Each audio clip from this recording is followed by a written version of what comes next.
أشهد أن لا إله إلا الله وأشهد أن محمدا عبده ورسوله اللهم صل وسلم على سيدنا محمد وعلى آل سيدنا محمد. فيا أيها الحاضرون إني أوصيكم وإياي بتقوى الله فقد فاز المتقون. اتقوا الله حق تقاته ولا تموتن إلا وأنتم مسلمون. فقال الله تعالى في القرآن الكريم نعوذ بالله من الشيطان الرجيم بسم الله الرحمن الرحيم. اليوم أكملت لكم دينكم وأتممت عليكم نعمتي ورضيت لكم الإسلام دينا. صدق الله العظيم. Ma'asyiral muslimin, jamaah Jumat rahimakumullah. Bersyukur kita kepada Allah Subhanahu wa taala yang mana di dalam kehidupan ini Allah selalu memberikan nikmat berupa kesehatan dan kesempatan, sehingga sampai saat ini berkat limpahan nikmat berupa kesehatan dan kesempatan itulah bisa kita datang ke masjid menghambakan diri kepada Allah Subhanahu wa taala. Dan selanjutnya selawat beriringkan salam tercurah kepada baginda Nabiuna Muhammad sallallahu alaihi wasallam. Allahumma shalli ala sayidina Muhammad wa ala ali sayidina Muhammad. Ma'asyiral muslimin, jamaah Jumat rahimakumullah. Setiap kali khatib naik mimbar selalu mengingatkan dan mengajak kita semua untuk terus-menerus meningkatkan keimanan dan ketakwaan kita kepada Allah Subhanahu wa taala. Karena hanya bermodal dengan iman dan takwa inilah kebahagiaan dunia akan bisa kita rasakan dan kesejahteraan di akhirat nanti pun akan bisa kita dapatkan. Ma'asyiral muslimin, jamaah Jumat rahimakumullah. Melalui mimbar khutbah Jumat yang relatif terbatas ini, marilah kita kembali melihat serpihan-serpihan sejarah baginda Rasulullah sallallahu alaihi wasallam, yang mana ketika beliau melakukan haji wada, haji yang terakhir kali beliau lakukan bersama dengan para sahabat. Ketika itu malaikat Jibril pun datang menghampiri beliau sambil membawa wahyu terakhir yang terdapat di dalam surat Al-Maidah, penggalan ayat kita yang ayat 3 yang kita baca di awal khutbah tadi. Ma'asyiral muslimin, jamaah Jumat rahimakumullah. Wahyu ini pun disampaikan kepada para sahabat. Al-yauma akmaltu lakum dinakum wa atmamtu alaikum ni'mati wa raditu lakumul Islam madinah. Pada hari ini, kata baginda Rasulullah sallallahu alaihi wasallam, telah disempurnakan oleh Allah agamamu untukmu, telah dicukupkan nikmat dari Allah untukmu, dan juga telah diridhoi Islam itu sebagai agama bagimu. Ma'asyiral muslimin, jamaah Jumat rahimakumullah. Mendengar apa yang disampaikan oleh baginda Rasulullah sallallahu alaihi wasallam, alangkah gembiranya para sahabat di kala itu. Beliau takbir, beliau berbahagia. Namun kebahagiaan itu tidak tampak dari raut wajahnya Abu Bakar. Abu Bakar radhiyallahu an malahan sebaliknya. Beliau sedih, beliau menangis, tidak sanggup menahan derayan air mata. Beliau buru-buru meninggalkan para sahabat dan juga Rasulullah sallallahu alaihi wasallam. Ma'asyiral muslimin, jamaah Jumat rahimakumullah, melihat tingkah laku dari Abu Bakar radhiyallahu an sehingga menimbulkan berbagai pertanyaan di kalangan para sahabat. Kenapa Abu Bakar radhiyallahu an sedih? Kenapa beliau buru-buru meninggalkan kita? Daripada menimbulkan fitnah, kata salah satu dari para sahabat yang hadir, lebih baik kita menghampiri Abu Bakar. Pendek sejarah kita baca, hadirin ma'asyiral muslimin, jamaah Jumat rahimakumullah. Sampailah para sahabat bertemu dengan Abu Bakar. Lalu para sahabat pun bertanya, "Wahai saudaraku Abu Bakar, kenapa engkau menangis dikala kami gembira?" Kenapa engkau bersedih dikala kami bahagia? Wahai saudaraku, tidakkah kalian perhatikan apa yang disampaikan oleh baginda Rasulullah sallallahu alaihi wasallam? Beliau mengatakan bahwa hari ini Allah telah sempurnakan untukmu agamamu. Itu berarti apabila telah datang kesempurnaan, maka akan banyak kekurangan-kekurangan akan datang setelah kesempurnaan tersebut. Dan juga tidakkah kalian perhatikan bahwa pada hari ini kata Allah Subhanahu wa taala, nikmat dari Allah telah dicukupkan. Itu berarti baginda Rasulullah sallallahu alaihi wasallam, orang yang kita sayang dan kita muliakan, tidak akan lama lagi bersama dengan kita. Masyiral muslimin, jamaah Jumat rahimakumullah. Benar apa yang dikatakan oleh Abu Bakar radhiyallahu an.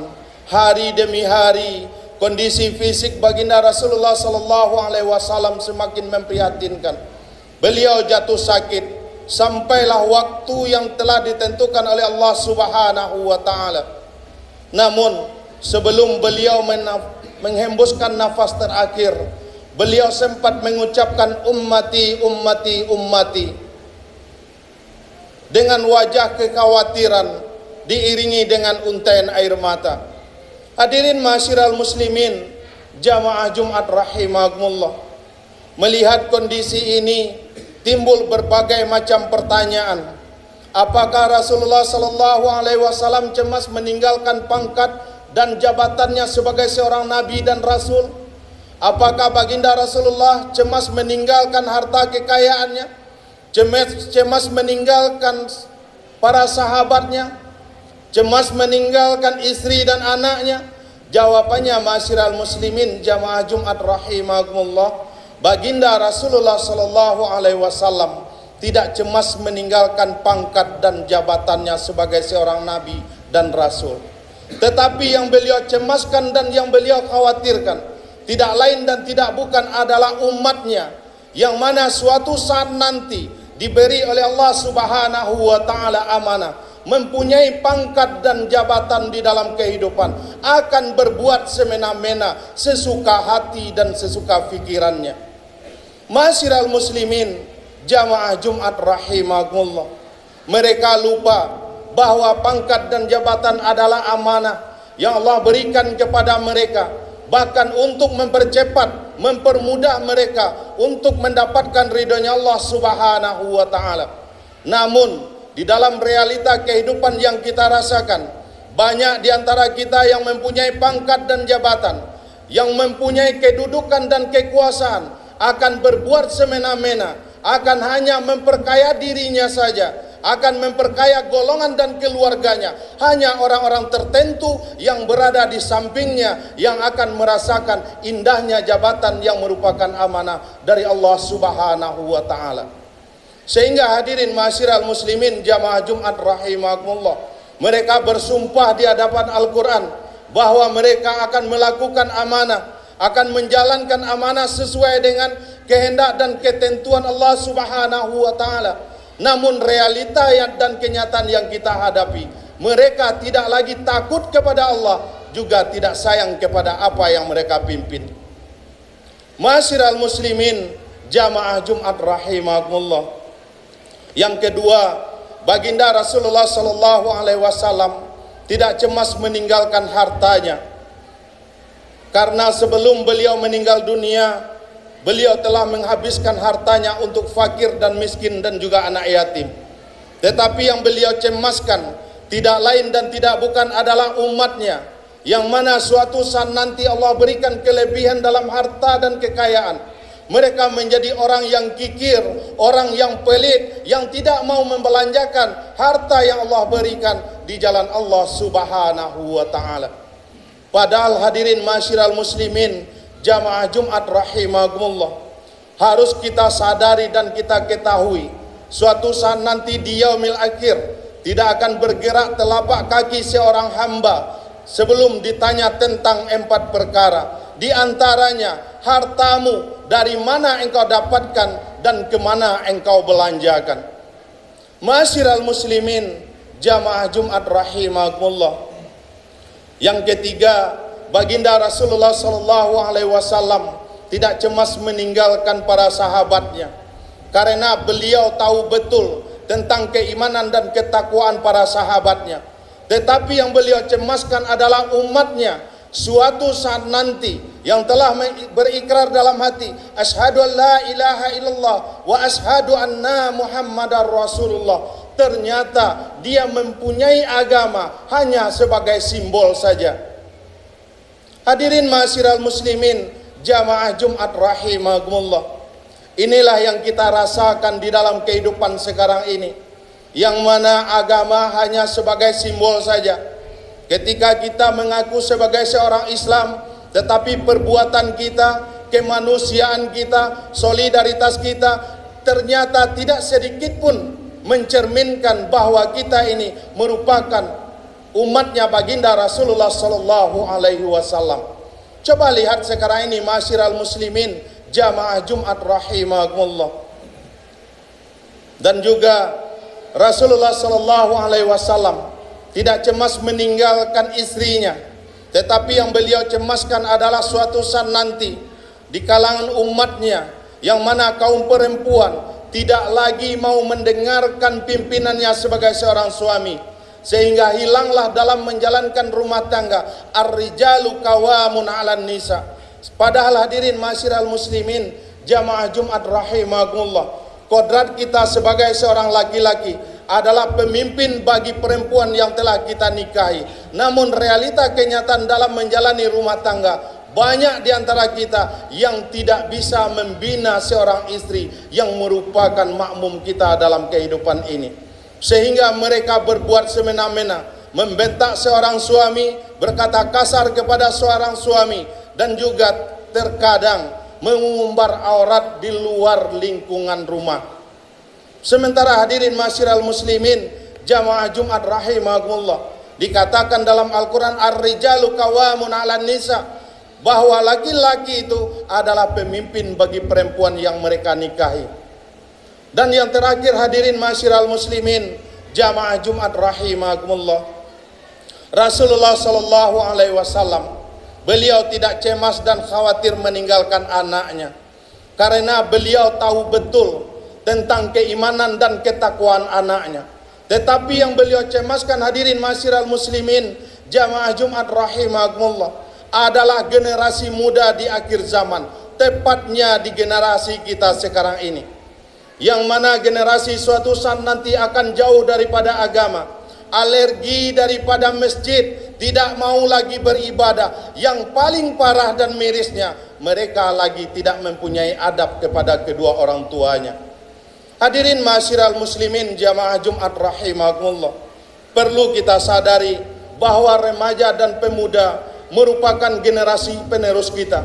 Bagaimana nagari kita di masa yang akan datangnya, bagaimana perkembangan agama di masa yang akan datangnya, bagaimana masjid ini akan berkumandangkan azan di masa yang akan datang.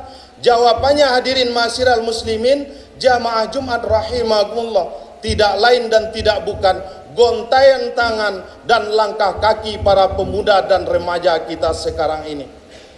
Namun kalau kita lihat di zaman sekarang ini, terlebih pemuda di negari kita, putus sudah harapan kita kepada mereka. Mereka sibuk dengan dunianya, mereka sibuk dengan sabu dan narkoba, belum lagi judi online. Hadirin ma'asyiral muslimin, jamaah Jumat rahimakumullah, terkadang bagi kita sebagai orang tua, mudah saja kita mengatakan bahwa kenakalan remaja sekarang ini, ketidakpantasan mereka buat sekarang ini, tidak lain dan tidak bukan adalah ulah lingkungan mereka sendiri. Padahal harus kita sadari bahwa kenakalan yang mereka lakukan, kejanggalan yang mereka kerjakan, tidak lain dan tidak bukan kelalaian kita sebagai orang tua dalam pembinaan kepada mereka. Sadarkah kita hadirin ma'asyiral muslimin, jamaah Jumat rahimakumullah, beberapa waktu yang lalu anak-anak kita, mungkin ada yang sekolah di Padang, mereka pulang kampung karena liburan panjang. Ada yang sekolah di Bukit Tinggi, ada yang sekolah di Jakarta, bahkan di tempat lain sebagainya. Ketika mereka pulang, mereka berkumpul dengan kita. Pernahkah kita memantau? Pernahkah kita memperhatikan kemana mereka pergi, dengan siapa mereka berjalan, dan apa yang mereka lakukan.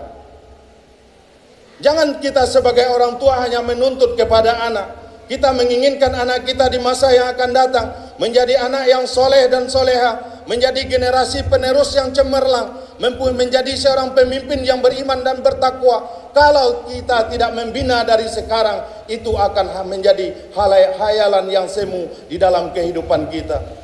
Maka dari itu, masyiral muslimin, jamaah Jumat rahimakumullah, di dalam kehidupan ini Allah masih memberikan kita kesehatan, Allah masih memberikan kita kesempatan, masih memberikan kepada kita lisan supaya kita bisa berbuat. Bagi kita sebagai seorang pemimpin, sadarlah kita bahwa kepemimpinan kita suatu saat nanti di yaumil akhir akan kita pertanggungjawabkan. Jangan sampai pangkat dan jabatan, kekuasaan dan juga kehebatan kita suatu saat nanti di yaumil akhir hanya akan menyeret kita kepada lembah kehinaan, yakni nerakanya Allah Subhanahu wa ta'ala.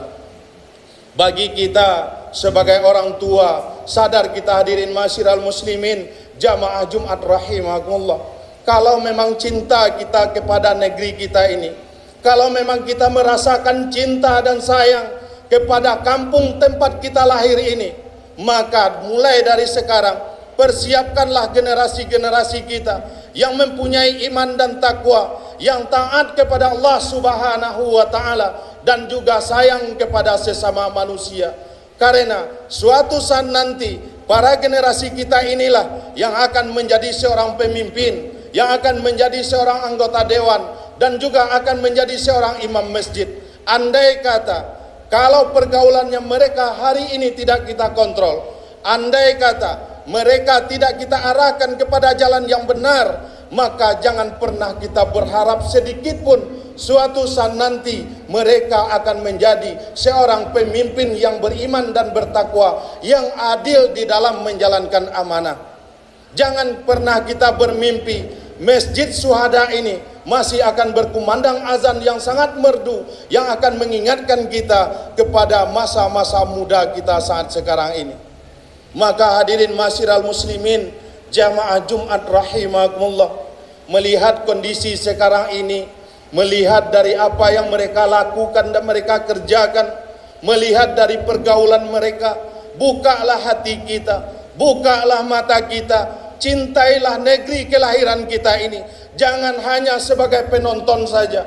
Mari kita bina generasi muda kita, mari kita benahi kesalahan-kesalahan yang mereka lakukan, karena mereka merupakan harapan kita di masa yang akan datang. Fa'tabiru ya ulil absar la'alakum turhamun.